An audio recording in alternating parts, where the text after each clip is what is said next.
But General, there are a lot of voices that say, hey, we went into Libya, we tossed Gaddafi out, why not do the same thing in Syria? I mean, at risk at being redundant, can you just explain for all of us really the significant differences between Libya and the current situation in Syria?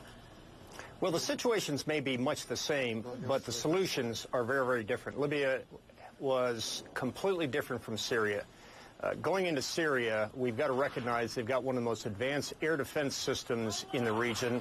They've got probably 4,000 anti-aircraft guns. They've probably got the same number of missiles, very, very advanced missiles, courtesy of our close allies, the Russians, who continue to exacerbate this situation.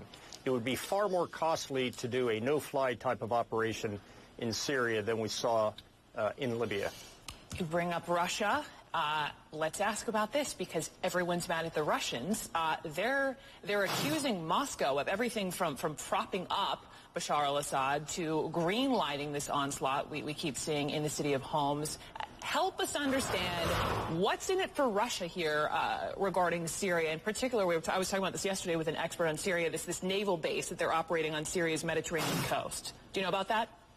Yeah, this really isn't as much about large issues within Syria. This is more about the Russians having an opportunity during an election season to be poking the eyes of the United States of America, to bolster a close ally in Syria, and quite frankly, shamefully sitting back when the solution is so readily apparent, which is the United Nations Security Council resolution.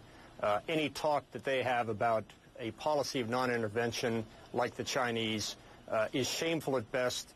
And I hope that our diplomats continue to call the Russians out and the Chinese out for their behavior in this regard.